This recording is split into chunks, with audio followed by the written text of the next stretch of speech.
Hey, everyone. Welcome back to the channel.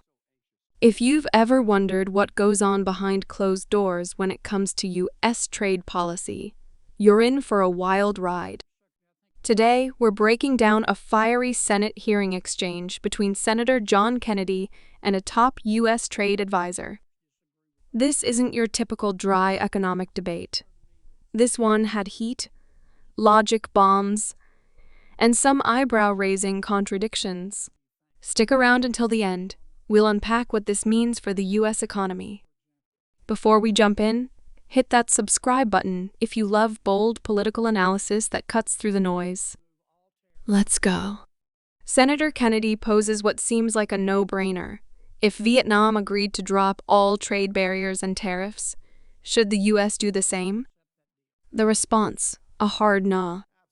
The official argues that Vietnam is essentially a middleman for Chinese goods, buying $90 billion from China, marking it up, and sending it to us. But here's the twist. Kennedy fires back with a simple idea. What if Vietnam stops buying from China? If Vietnam, for example, came to you tomorrow and said, okay, Mr. Secretary, you win. We're going to remove all tariffs and all trade barriers. Would the United States please do the same? Would you accept that deal? Absolutely not. Okay. Absolutely not. That would be the silliest thing we could do. Why is that? Vietnam has a $125 billion exports to us and imports from us $12.5 million. And you're thinking, Vietnam exports $125 billion? I'm aware of the figures, but tell me where do they get it from? They buy $90 billion from China, then they mark it up and send it to us. So they're just a pathway of China to us. You wouldn't accept that deal? No, it's a terrible deal. We're the one with money. We're the one with the store. Of course they want us to take down. What's the purpose of reciprocity then? Is reciprocity not one of your goals? Are you telling the president that we shouldn't seek reciprocity? If that's what you're telling him, why are you trying to do these trade deals?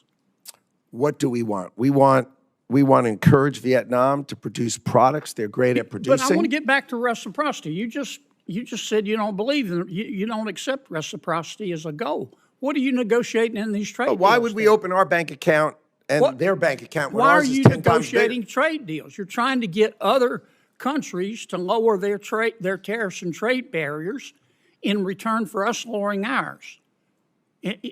That's true for the things that they'll take from us. That's called reciprocity. Of course. So are you or are you not seeking reciprocity in these trade deals? We are absolutely seeking reciprocity with respect to things that can be reciprocal. But you just said but when they're importing from China and sending it to us, they're not. You just said that if a country came to you and offered you the ultimate reciprocity, no tariffs, no trade barriers, in return for us doing the same, you would reject that. Of course, because they buy from China and send it to us. Don't you agree with me? Suppose they said we won't buy from China. Now we're talking. If it was Vietnam, would you accept that deal? We would consider it. For what things? For what products? Would you want to change? Well, there are certain products we want to reshore. We don't want other people making them. We want to make pharmaceuticals here. Right. We need to protect ourselves from certain things. Let me ask you this, because I'm going to run out of time. Are trade deficits, are you advising the president that trade deficits are always bad in every situation? No. Okay. When are trade deficits good?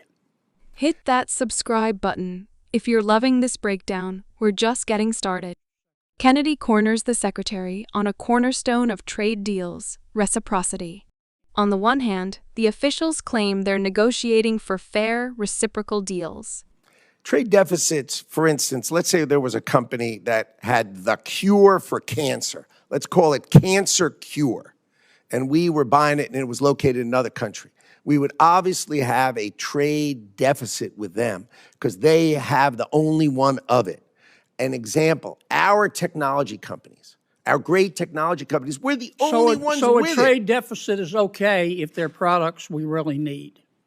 If they're the only ones with it and we can't do it, then of course it's fine. But if we can do it, then we darn well better think about whether we're supposed to do it and whether we want to do it and if it's in our interest as a country to do Here's it. what I'm getting at.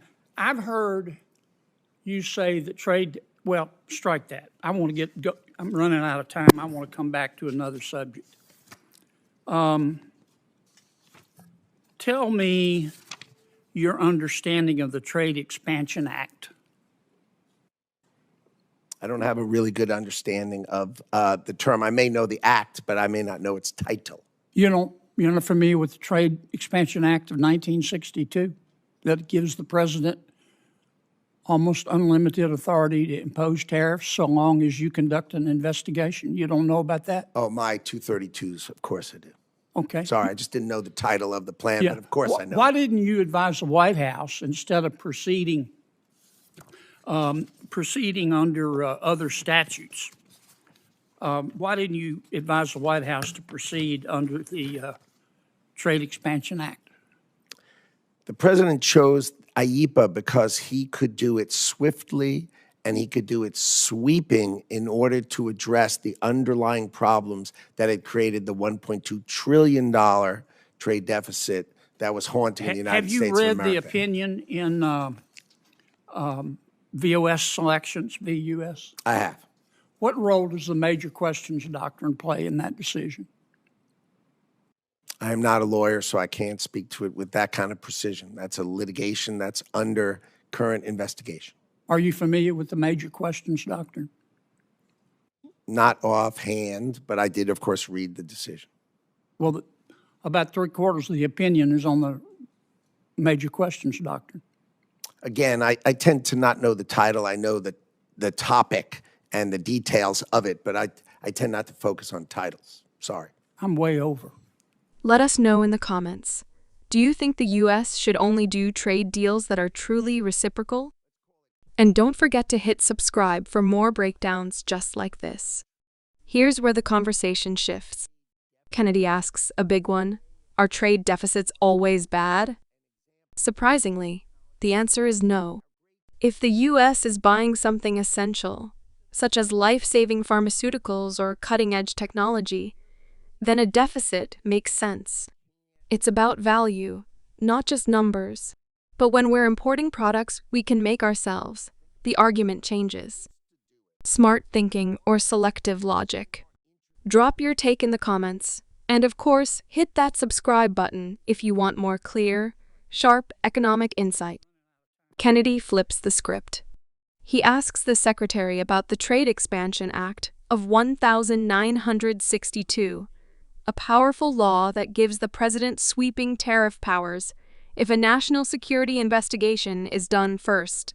At first, the secretary doesn't recognize the name. Kennedy's reaction is priceless. Turns out, the official does know it, as a 232 authority, but prefers different legal routes for their flexibility. But here's the kicker.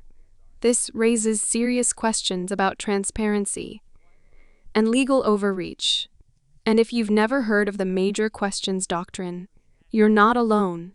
Neither had he. Subscribe now, we're peeling back layers the mainstream doesn't touch. So, what did we learn today? Tariffs aren't just about economics, they're about geopolitics. Reciprocity sounds good until it doesn't. Trade deficits can be strategic, but only when there's real value. Even the experts get tripped up on laws they use every day. Senator Kennedy didn't just ask tough questions. He exposed the gray areas in America's global trade playbook. Want to stay informed and empowered with every policy shakeup? Hit that subscribe button and ring the bell so you never miss a moment like this. Drop a comment. Who do you think won this exchange? Share this video with someone who needs to understand what's going on behind DC's closed doors.